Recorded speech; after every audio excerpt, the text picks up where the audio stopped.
Good morning, good morning. All right, let me get started on live. Cool.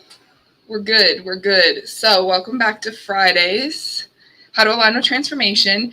I've been being as consistent as possible, given that this has been a busy freaking summer. And now we're transitioning into fall. Before y'all, if you've been watching my stories, let me live in my delusion. I know it's not fall until like September, but it's cool outside. And for North Carolina summers, that's significant, okay? So I'm going to be in my little delusion from the hours of like morning time when I wake up till about midday where it just gets hot. And then I'm like, okay, I'm going to stay inside in the air conditioning. But other than that, today, I'm excited to talk about today's topic because this is my first time kind of delving more into the diagnostic sides of things, but in my own way, because you got to do life your own way in terms of recovery and mental health and prioritization. So today I wanted to talk about the topic about the pros and cons of having mental illness. And yeah, just generally kind of just my perspective on what working with other people as well as my own mental health, what are some of the advantages and disadvantages? And I don't necessarily mean that you get disability and all extra money. I really mean just more of how you access your life, but through the lens of recovery and what you can work towards. Because for those who are just joining us, my natural MO is I'm Sara Wilder. I'm a licensed clinical social worker and addiction specialist. And I help people transition into the life of recovery or lifestyle of recovery, build that mindset to be preventative in terms of health and mental health, and getting all of the systems, mind, body, and spirit, working together as smoothly as possible while life still happens. Okay, so I am going to go over just a couple of my notes, and I'm also excited because I think I finally finished something I started. And for someone who has attention deficit disorder, y'all know how significant that particularly is because I am notorious for starting things and not finishing them. Okay. And I've been working on this acronym because I make a lot of acronyms to help people remember and retain information that's fairly new, but then also to be efficient and not too efficient because, anyways, my point saying is I finally figured out an acronym for ADD, and I've been trying to infuse that and make it as accurate as possible for people to conceptualize so they can understand what treatment, what therapy needs to look like generally, because I don't care how you do healing. I don't care how you do therapy.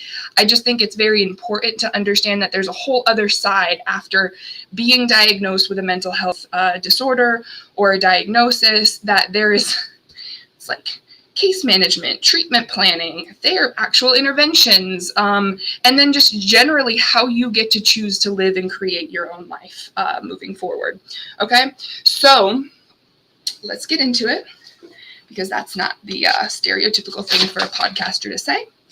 What just happened? Cool. All right, so I have to write my thoughts down because if not, they're going to get lost in there. So one of the first things, I'm going to wait for the acronym till a little bit later when I can make it all come together. But I figured to kind of open this particular concept up, we need to talk a little bit about history.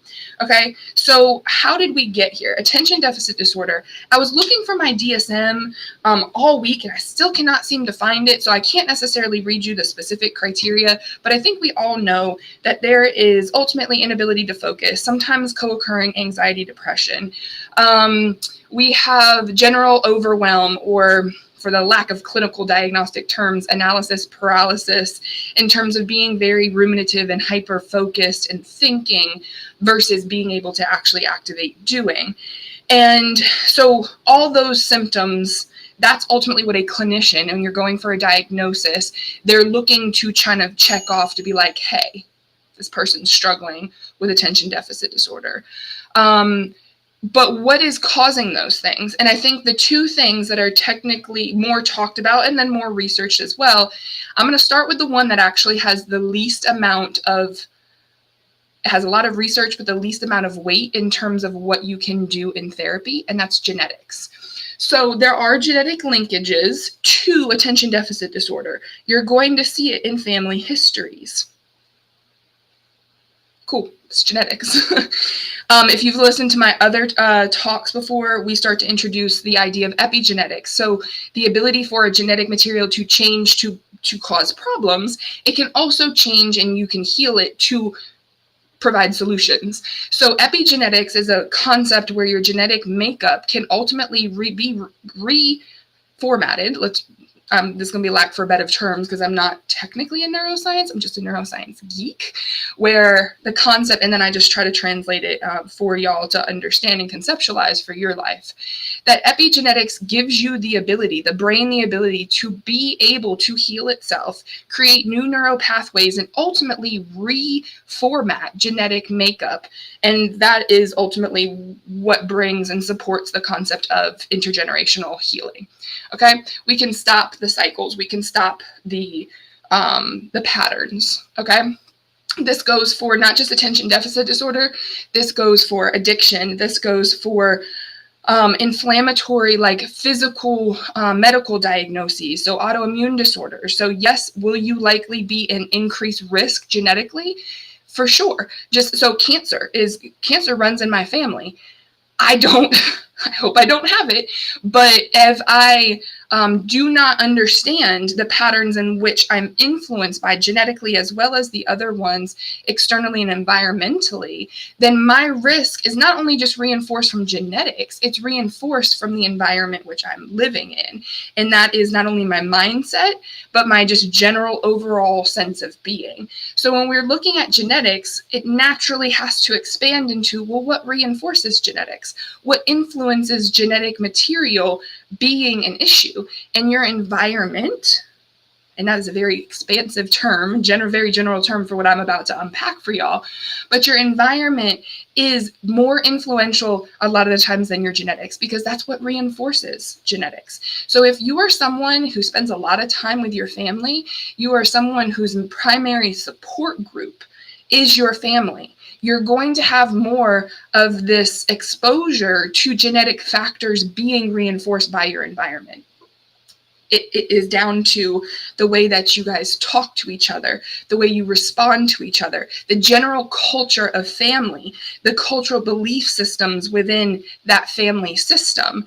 And that environment is not only external, in whether it be exposed to any other kind of hazardous, whether it be substances, and then we have to kind of explore like toxins. Is this family living, hypothetical family living on a plot of land that has a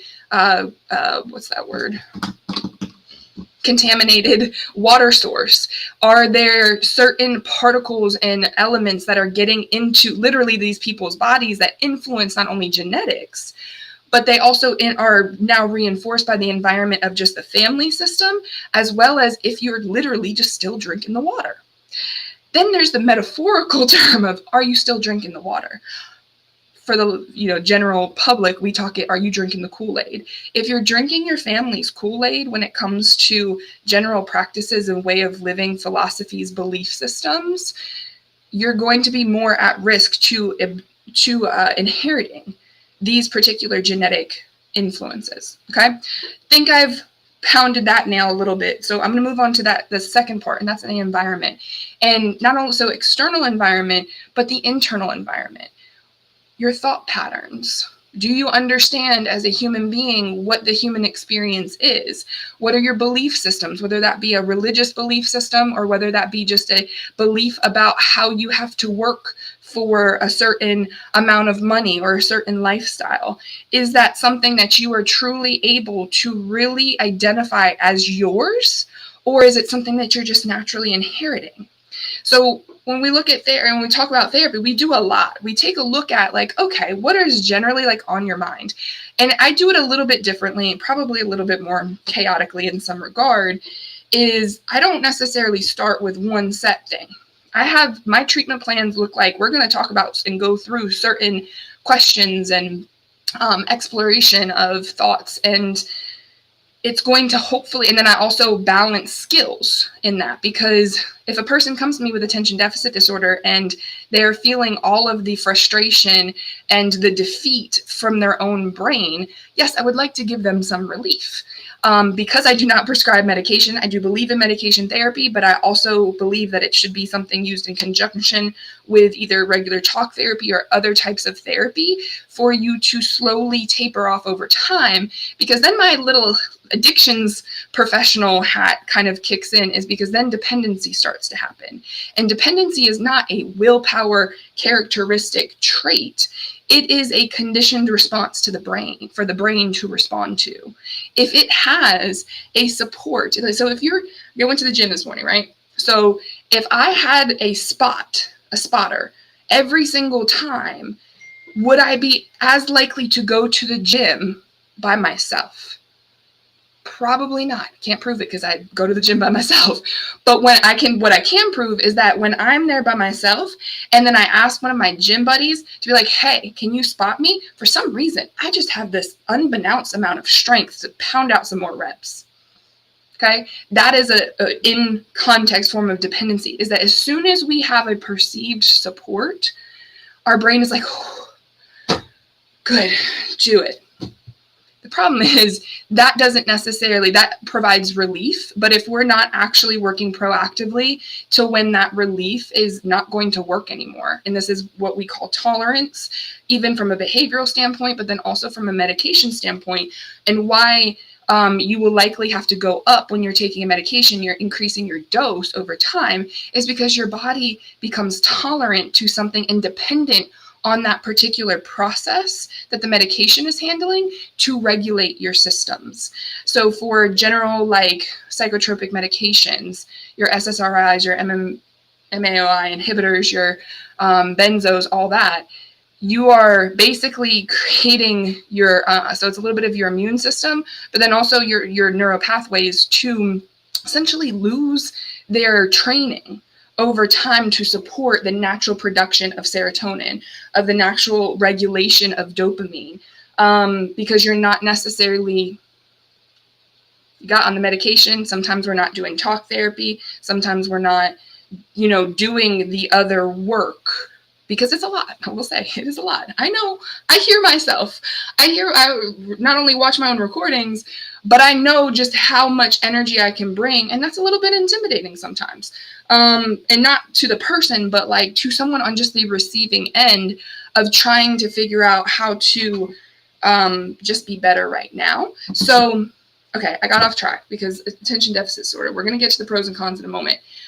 Where was I at? So we're talking about environment, right? So when we start to look at, okay, what is the biggest influencer of attention deficit disorder? How did we get here? The number one thing that we tend to overlook, not only just genetics, but is stress.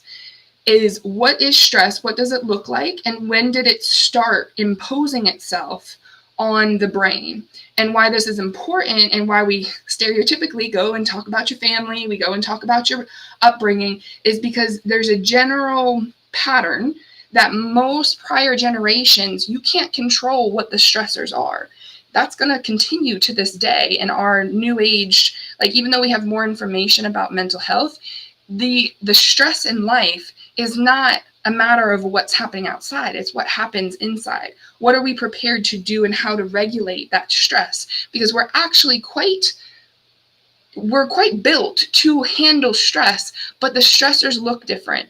If you've watched enough mental health content, maybe not, so I'll just kind of put this out there. This is kind of common metaphor that we use, is that we are literally built to deal with stress. We're built to walk uphill. We're built to have resistance, but we're not being chased by saber-toothed tigers anymore. We're not being in a violent situation. Some of us aren't, but we're not dealing with what stress typically looks like. So we're completely dealing with an invisible enemy. And a lot of it at times is our own perception of stress, is what has a condition, like how have we essentially absorbed stress.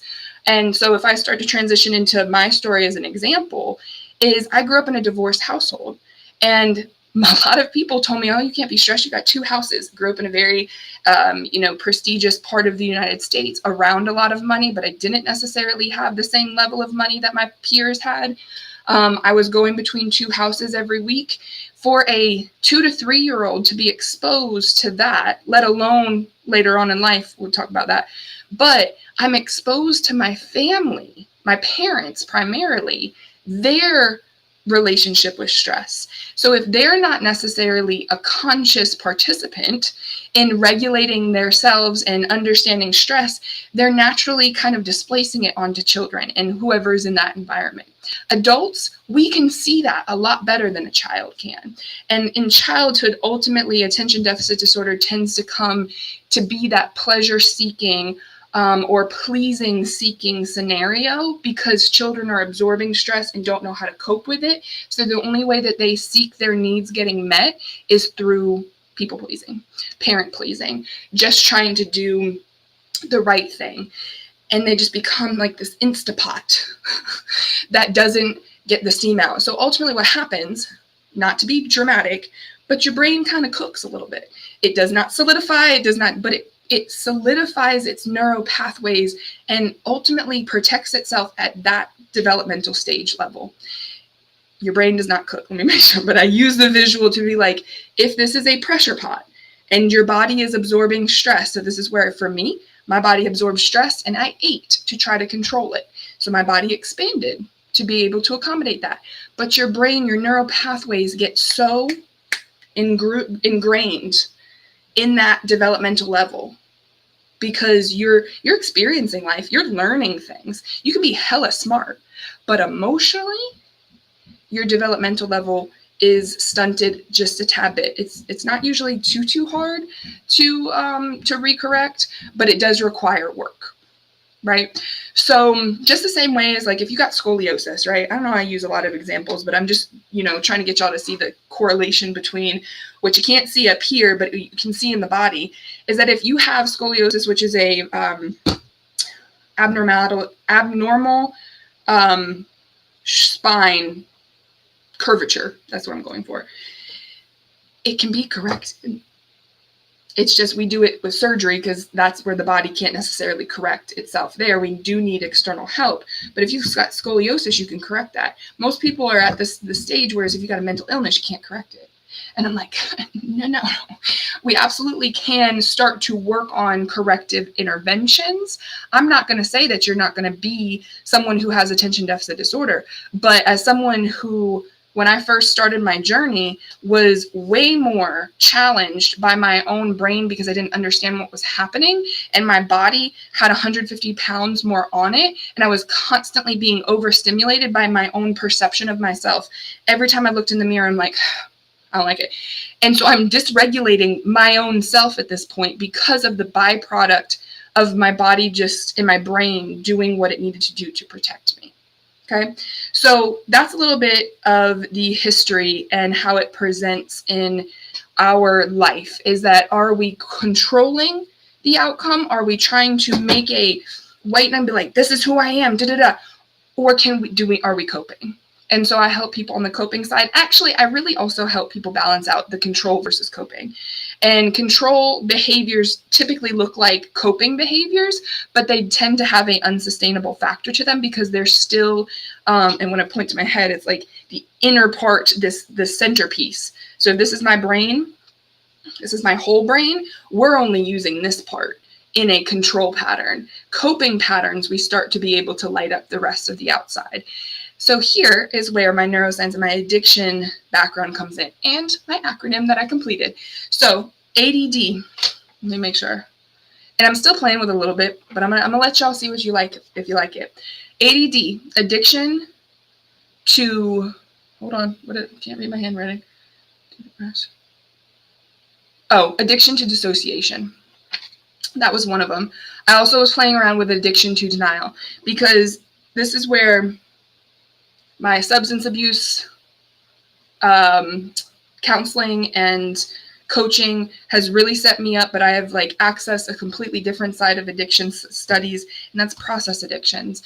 And what I'm advocating for people to not only realize, first we got to get past you got to take the stigma off addiction. All it is a brain pattern that is keeping you safe, and it's also keeping you quite pleased, but it's keeping you chasing dopamine. It's keeping you chasing, whether it's the high, or it's keeping you chasing the relief that you feel when you get the least little bit slight version of what you think is going to help.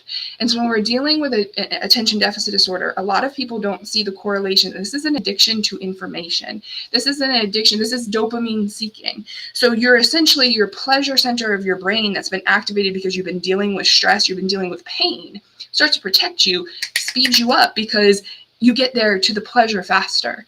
But sometimes it's not sustainable. You're putting too much stress on the rest of your body as well as the rest of your brain to be able to regulate and actually engage. And I'm not too worried about you engaging in the rest of society because I'm just talking about engaging in your life.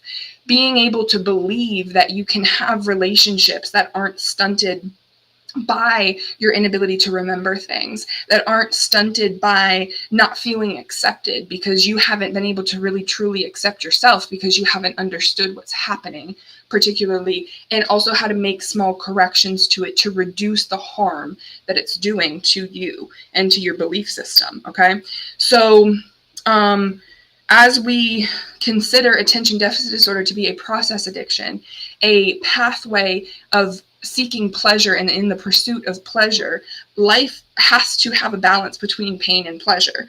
Growing pains, yeah, talk about sophomore year and having shin splints. That was painful. I couldn't control that. I can't control the pain and the fear that pain has that's naturally inside of y'all. But if you learn how to prepare for those things, you learn that relationship with yourself, then ultimately you balance out that perception of stress, you balance out that perception of pleasure and pain. Okay? So, addiction to information.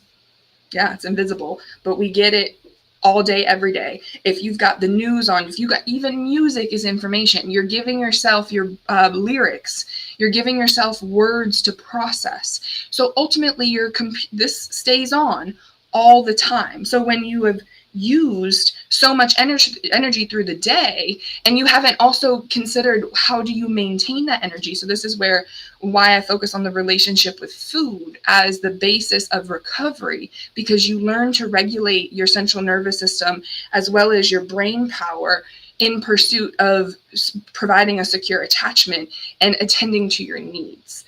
Okay, so when we are in pursuit of that information, this is where a lot of people with attention deficit disorder have a really hard time in relationships because they do not know how to have that distress tolerance of someone else having a reaction and the time that it takes to sit in discomfort. So they start to displace their emotions and it becomes secondary. This is where my addiction, I had to kind of trace it back. But when a lot of my clients go into recovery, that came in when I was working in more treatment centers and even outpatient, but people are struggling with substance addiction. You take away the alcohol, you provide a degree of stability, there's still an attention deficit disorder that's usually the culprit as to how that addiction starts to take hold of them physically. Okay, kind of like a parasite. But I'm not going to go into that metaphor right now. But you are your own parasite in a way, is that because you don't understand your brain, you don't understand why you're in pursuit of this information and you can't get that closure and you keep ending back up in relationships where you are not satisfied or you are in abusive relationships, is because it is literally just a degree of pleasure that you're seeking. Something is better than nothing. And so when we go into recovery, something that is better than nothing is where we start, because you have to break down that pattern into doing the healthy things, that something's better than nothing. Over time, like the concept of compound interest, 1 penny may not be able to do a damn thing for you in your retirement, but 1 penny for 3 years is going to have its compounded outcome. And you have to have faith that it's going to do something eventually. So that is kind of what I want y'all to consider when we're talking about ADD. There is a difference between ADD and ADHD, but honestly not much. This really the biggest difference in how I would explain it to people is that some people are explosive or externalized people, introverted versus extroverted, and some people are implosive. So you tend to see your attention deficit disorders with your naturally personality traded introverts, and you tend to see your extroverted tendencies with a hyperactive component. That's not necessarily a definitive factor to personality traits, and I'll also remind you to watch my other video about the personality constructs, is that introverted and extroverted personality traits have to be balanced. There are some I'm naturally introverted, but I'm standing here talking to a screen and ultimately public speaking. I would never have been able to do that and actually maximize my potential and address my own mental illness if I didn't learn to be extroverted and learn to regulate my energy, because I'm not extroverted all the time, I promise you. So let's get to the pros and cons of this, because that's what I marketed on this particular talk anyway, but I think that's important for y'all to understand. How you got there is important to understand, and what you get to do with it. Okay, so I just outlined a couple of things. The pros to having attention deficit disorder is that once you understand how to regulate a little bit, and this is part of regulation, you're having to find different pockets of life to put your energy versus it being one hyper focus. Okay, and if I'm being completely transparent, I'm a little teeter-tottering on the edge right now because my hyper focus has been work. But if you also check this past summer, which is why I forced myself to get out there and do the fashion show, to plan friends' dates with my girls, okay? Because if I stay so focused on work, I will burn out quickly and then ultimately be sitting here and wasting my own time and my own money, because I'm an entrepreneur and I am self-funded, okay? So where was I going with that? Once you get that concept of regulation and you start building your lifestyle, ADHDers are some of the most creative visionaries of our time as well as in history. Albert Einstein, we would not understand what we do about science without neurodivergence, without someone being labeled crazy. And he struggled, don't get me wrong, but he struggled because he didn't necessarily knew what he knew about therapy or about recovery, right? And he stayed isolated. Vincent van Gogh is another common person with like some perceived mental illness, but yet we still have museums that are like they're not just art museums, they're Vincent van Gogh art exhibits. Okay, some of the most famous people that have built society have been neurodivergent ADHDers. We just didn't know what to call it back then. Okay, so when we talk about the problems don't exist without solutions. Now, not every problem has a solution, but in time, usually it does. But when we're talking about the positive, we have to have some of the negative that balances out. Not everything in life, remember, pain and pleasure have to coexist for us to be sustainable. So kind of the cons in that is what you're exposed to for people who have been diagnosed. The cons, what I talked about at the beginning of this, when we were talking about the history of attention deficit disorder and ultimately the individual as to why this particular diagnosis tends to happen, is that we don't realize that we are exposed to so many other people who are either undiagnosed or not taking accountability for their own like what they expose people to. And a lot of this can be justified in terms of vicarious trauma, is that some person's attention deficit disorder, you'll be living with them, and if your realities intersect and that triggers you and you're not equipped to be able to cope with yet another emotional reaction and also know how to express yourself, then that becomes another dysregulated event that goes into the perpetuation of racing thoughts, inability to connect with what you're doing and focus, stuff like that. So that con is that we tend not to realize, we being the people who struggle, or actually I don't want to say struggle, but it is a constant effort that I have to make to be able to understand I have to be very particular about my energy and what environments that I'm in. When I was working in other agencies, I didn't realize that I was so overstimulated, let alone be able to figure out how to be mindful and practice that. But now I can go back into environments with a preparation to do what I can control. Everything else is out of my control at that point. Okay.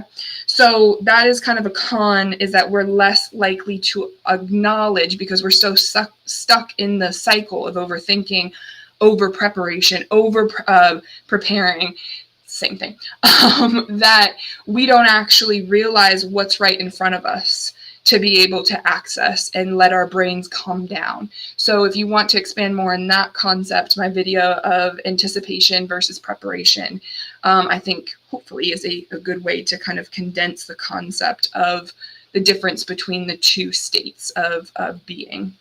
So they look very similar. So another pro of being an attention deficit disordered person, we are doers. We are passionate individuals that want to get the job done. Okay. We feel a lot. We are feelers. We're very empathetic most of the time. And if you're not an empathetic person that struggles with ADHD, I challenge you to have a conversation with me as to why. But a lot of my generalization and assumption that I do make is that because you've been so empathetic for so long, you build a crust to it. You literally disconnect. Your brain is like, nope, we're not doing this anymore. We have proven too many times if we leave her unprotected and she's not, or he or she is, nope. We just build, it's like a callus to your brain. And those calluses, I'm rubbing my calluses from weightlifting, they don't go away, but they can soften, and you can be able to slowly respond to rehabilitation, okay? What does that say? Increase burnout. Okay, yes. So at ADHDers, we tend to have rates of higher burnout levels, higher depression levels, because of what I've mentioned so far, is that we're in a constant pursuit for pleasure.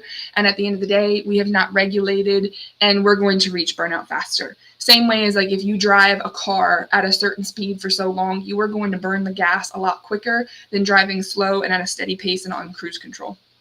Okay, so that is kind of the con, is that in the healing process, you have to be able to kind of find that balance between going fast and slow. And if you want a book that helps, it's kind of a dense book, but it's called Thinking Fast, Thinking Slow. And sorry, there's a banging. I was like, is that someone knocking on my door? And Thinking Fast, Thinking Slow, and learning the systems. I also kind of give a little bit brief of a talk about it in my video, Thinking Fast and Slow, and the purpose of having both, okay? But I'm not here to tell you guys to be a certain way. I'm here to influence that, knowing that peace is possible. Your piece is going to look different than mine. We're not all the same puzzle pieces, okay? And when I use the word peace, I do mean P-E-A-C-E, but the metaphor of like, we are all different puzzle pieces. We all have to learn how to fit together, which means we also all have to focus on ourselves so we can learn how to coexist and not force ourselves and just keep clashing, okay? Pro, we think fast. You see a lot of people, if not develop attention deficit disorder, but they tend to have an undiagnosed deficit, ADD, going into first responder roles. Adrenaline junkies, get out there first. There's no coincidence that I work with law enforcement, and I'd like to be the first, to show up. You could call it nosy, but I'm a show up. I'm a doer.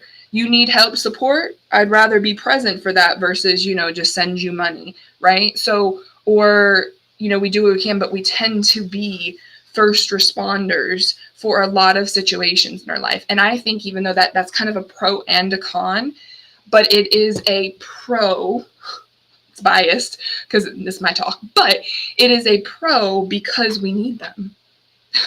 It is a pro because what in this world, how many people would we have lost if we didn't have EMS? How many people would we have lost if we didn't have hospitals and healthcare workers and doctors?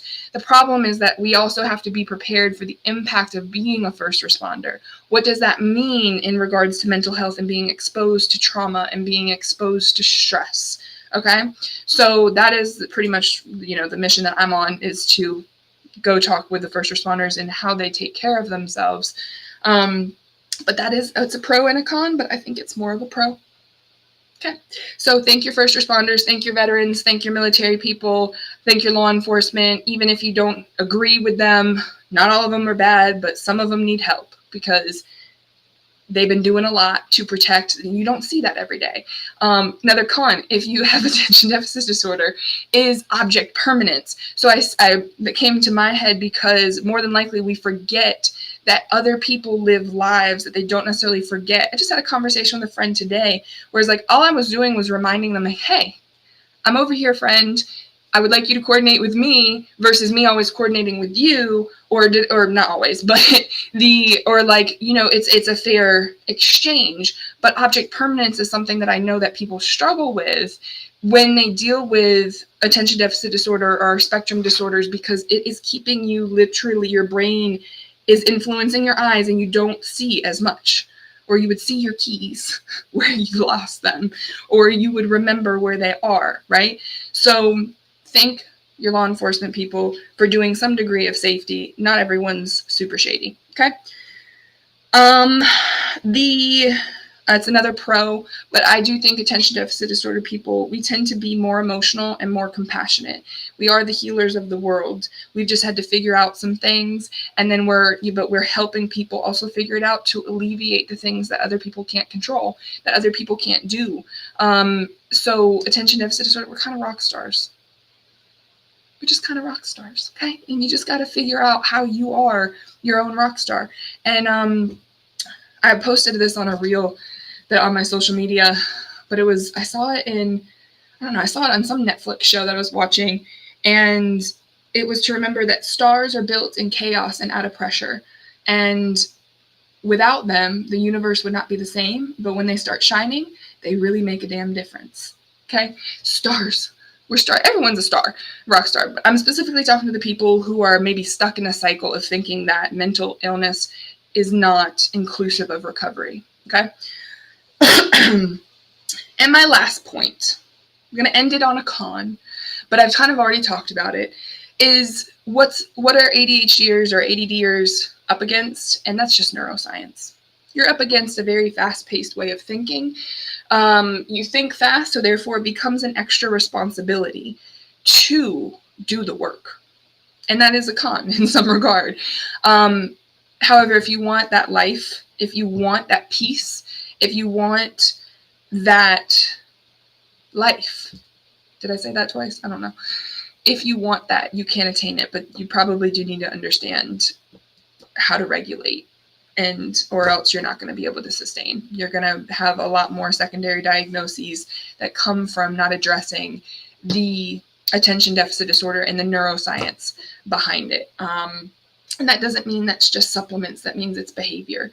Is that your behaviors, the way you communicate, the way that you perceive information, the way that you share information, your cadence even, is reinforced by the neural pathways that have been set long before you had any choice or control over them. Okay?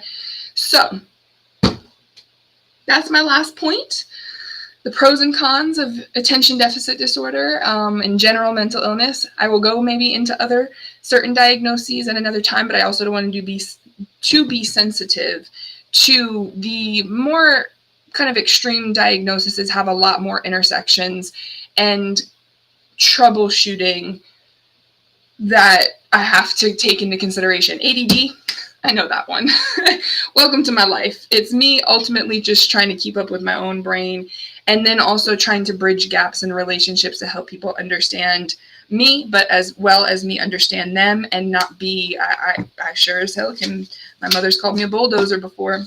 I take it as a compliment, but it also has consequence. So, all right, you guys enjoy the rest of your Friday. I hope that was brief enough for you guys, and I will either be back next week or the week afterwards. Oh no, it's gonna be the week afterwards because it's Labor Day week, and I will be helping my mother with a yard sale.